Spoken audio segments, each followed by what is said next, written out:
Hello everyone, you're listening to CFCR 90.5. My name is Dean McNeil and welcome to this, the fourth episode in our six-part mini-series entitled Adversity Meets Resilience. Thanks for tuning in.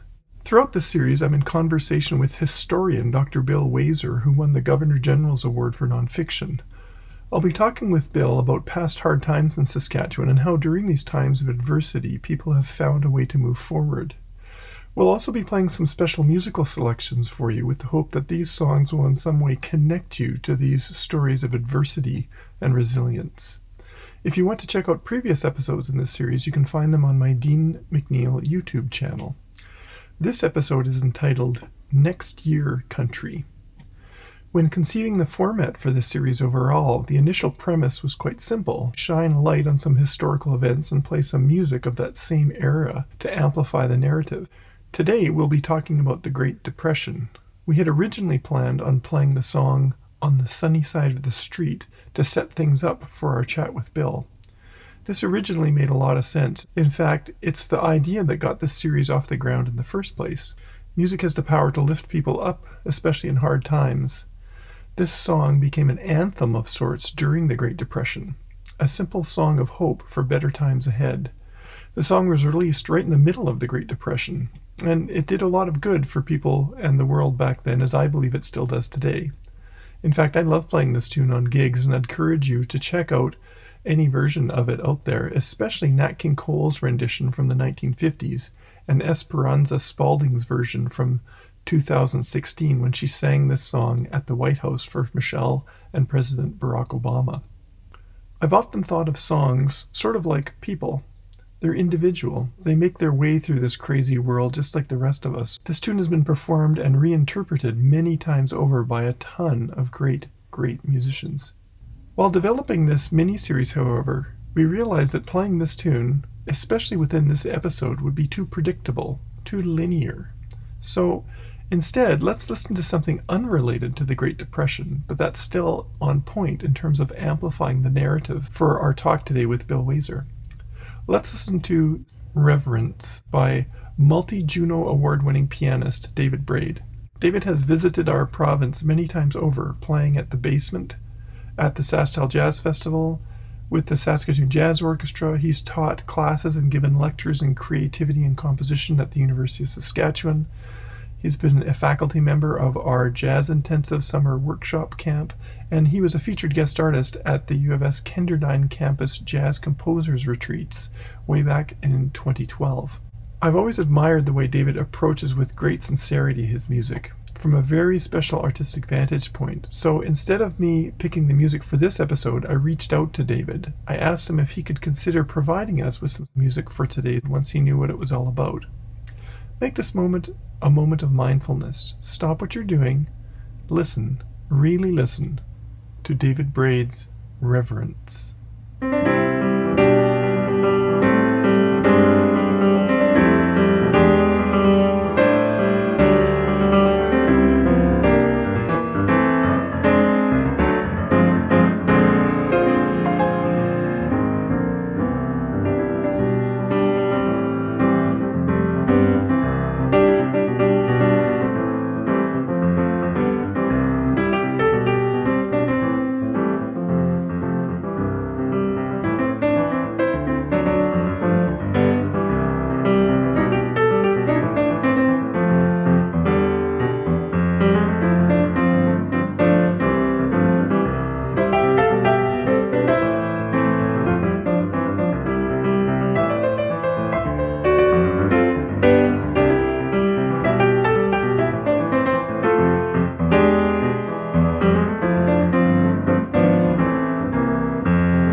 That was a recording of David Braid performing live his original composition, Reverence. It's from his Sweet St. John's Falling Through CD. You can learn more about David and his wonderful music through his website, davidbraid.com. Now let's turn our attention to our guest speaker, Bill Wazer. Thank you, Bill, for joining us. We're talking about the Great Depression today. Where do we even begin? The Great Depression is a big topic. Saskatchewan was the hardest hit province in the 1930s. This province suffered more than any other province at the time. And in fact, to put it in perspective, while Ontario and Quebec are climbing out of the Depression, which started in 1929, while they're climbing out of the Depression by 1934, 1935, our worst year is 1937. And it's not until the latter part of the 1930s that better times return. What happens to Saskatchewan is a double whammy. We are largely dependent on agriculture. Up until the 1930s, we were the wheat basket, the bread basket for Canada. So there was this over-reliance on the production of wheat, and the price of wheat collapsed. It went to its lowest price in several hundred years. And then on the heels of that price collapse came a series of ecological calamities, in particular prolonged drought. There were several record years of below average rainfall. There were insect infestations. Let's say it's of biblical proportions how the environment turned on its head during the 1930s. So you've got this economic depression, which sends shockwaves through the Saskatchewan economy, compounded by an ecological disaster. And Saskatchewan staggers through the 1930s, and there are literally 10 years of suffering, 10 lost years. When I've gone to visit the Western Development Museum, there's some fascinating stories there about cars that had been converted to carriages, right? That's right. They're called Bennett buggies. Yeah. So they would take the engine out and hook up a team of horses, and there's prairie ingenuity. To put that in perspective, farm income in the 1930s goes into a nosedive. Farmers in 1933 were making on average net cash income $66. That's annual net income. Our retail trade. So when farmers suffered, they don't buy as much. If there's a great harvest, everybody talks about how that's a boom. But retail trade, it shrank 50%. Does that sound very familiar to the stats we're hearing about the spring and COVID? Per capita income fell 72% in the first few years of the Depression. So people had to come up with ways of surviving, and the Bennett buggy was a way of, let's say, retrofitting. Yeah, it's fascinating. I do hear what you're saying about the ingenuity of people. Like, people often make change, in my opinion, out of inspiration or desperation. And we've seen a lot of interesting things happening online and offline in our community right now because of COVID-19. And things are changing because of terrible things, but they're also changing in interesting ways. That's right. What are some of the myths about the Great Depression? The 1930s are wonderful for stories. And in fact, the late James Gray once said that more lies have been told about the Great Depression than people's stories about sex. And he's quite right. You've heard the story of mothers leaving lamps outside their doors so children could find their way home from school during a dust storm. Or the fact that it was so dusty one day playing baseball, somebody was rounding the bases when he's found several miles out into a field. Or you decided whether to send your kids to school by throwing a gopher in the air, and the gopher dug a burrow. The dust was too bad that day. So there's all kinds of ridiculous stories. The Maritimes, bless their hearts, sent salt cod, dried salt cod to Saskatchewan. It came in by the carload. And prairie farmers went to go pick it up. It's a source of food. And some of the yarns about that, they didn't know what to make of it.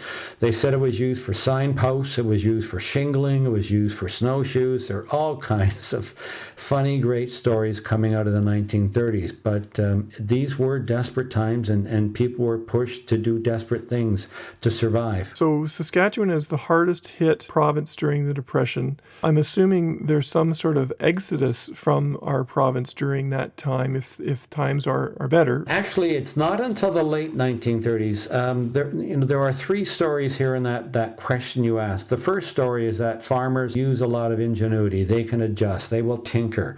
And so what happened in what's called the dried out area, southern Saskatchewan, farmers came together, they met, and they talked about what could be done. First of all, they needed to stabilize the soil, because what's happened is that, they plow the soil, it's dry, along comes wind, it scoops it up, and you've got these towering dust storms, you've got dust being deposited along a fence posts against buildings, etc., etc. So first of all, they've got to stabilize the soil. And so they came up with the idea of plowing deep furrows. It's called listing. And so if you saw pictures from the 1930s, it looks like big ocean waves. They did that first, and then they seeded these tall furrows with crested wheatgrass, which is a very deep, complex root system to stabilize the soil. So they did that first of all. And then they came up with the idea of leaving the stubble on in the fall, so that would stabilize the soil. They came up with turning parts of the south that should never have been touched by the plow into community pastures. So there is this accommodation, there's this adjustment, and that's going on in southern Saskatchewan. Farmers coming together, talking to some of the agricultural scientists from U of S. They're putting their heads together and seeing what they can do. So that's part of the answer to your question about that exodus. First of all, they stay and they try and sort it out. When Dr. David Suzuki was in our community a few years ago giving a talk at the Broadway Theatre, he talked about this idea that he kept looping back to is we didn't know. We didn't know any better. In the 70s, when they discovered the hole in the ozone layer and we got rid of one type of aerosol and replaced it with another, which made things even worse. Like, we didn't know. That's right. The farmers didn't know that plowing everything down would create ecological disasters that would be amplified by the economic disaster. They're figuring it out as they go. Yeah, you're quite right. What's quite interesting is that think about the times we're in today and the times then. Farmers never lost hope. They thought that, this might be a dry year, but next year will be better. And that's where that term next year country comes from. There's this great faith. If things aren't going to work out today, they will work out in the future. And so one of the other startling statistics about the 1930s that I suspect many listeners might not believe is that crop acreage goes up. So you're scratching your head saying, how can crop acreage go up during a drought? Well, it's this faith in the land. All things will be right. So what happens, in 1932, Saskatchewan produces its largest crop since 1928. So these are right in the heart of the Dust Bowl years, but farmers are putting crops in. And in fact, wheat production goes up by a third during the 1930s, even though the area devoted to wheat is declining. And so they're trying to produce more and more. But what eventually happens is that the drought eventually catches up, and so the harvests are terrible. By 1931, 33, 34, the harvests are about 9 bushels per acre. The worst year was 1937. Wheat production was only 2.5 bushels per acre, but they continued to put in a crop. They didn't lose faith. They had faith in the land that things would turn around. So crop acreage is going up, but the amount of harvesting is going down. They're actually taking off less crop from more land during the 1930s, but it underscores that faith that farmers had. So you use this term, the next year country, to describe the hope and faith that newcomers to Western Canada had during the Great Depression. They seem to have felt that better times were just around the corner, that things would and could get better next year in terms of the harvest, the weather, even the environment in general. So why don't we take a moment to reflect on this sense of optimism and jump back to listening to another one of David Braid's pieces of music. This too is an original composition by David entitled Spirit Dance. It's from his CD entitled Flow.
That was David Braid's Spirit Dance with David on the piano.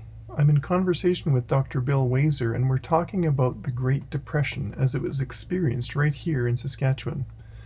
So Bill, let's change gears for a moment and talk about emerging technologies. Where are we at with respect to the mechanization of farming and technology in general during the Great Depression? By the late 1930s, Saskatchewan is starting to incorporate more machinery into agricultural production. But what's interesting, in the 1926 census in Saskatchewan, there were more horses than people, and we had close to 1 million people in 1926, but there were more horses. And these horses are workhorses. But there is the beginnings of mechanization, but the coming of the Depression slows that down because machinery costs money. So it's not until the Second World War comes along, new developments in machinery in the late 1940s into the 1950s, that you have significant mechanization. So the Depression stalls that trend towards mechanization that started in the late 1920s. But I want to come back to something else you did mention a few minutes ago, and that was the exodus from Saskatchewan. That is also another myth associated with Saskatchewan. A lot of people believe that Saskatchewan started to bleed people in the early 1930s. As soon as things turned bad, people left. That's not quite true. First of all, some people did move to cities, and some of the fastest growing cities in Western Canada were Regina, but in particular Prince Albert. Prince Albert in the 1930s was the fastest growing city in Western Canada because it's people coming off the land into Prince Albert in search of work. So they moved to urban centers in search of work. Those that didn't move to urban centers, though, from southern Saskatchewan, they moved north to what was called the Forest Fringe. So have you ever been up around PA Park? Just before you hit the park, you've got that parkland that where you've got the beginning of more deciduous trees, et cetera, et cetera. Yes. So people moved to the Forest Fringe in the mid-1930s, and in fact, 40,000 people moved to that area, about the equivalent of the population of Saskatoon at the time. They moved to the Forest Fringe to start over. So there's this large internal migration in Saskatchewan, and it's a great story waiting to be told.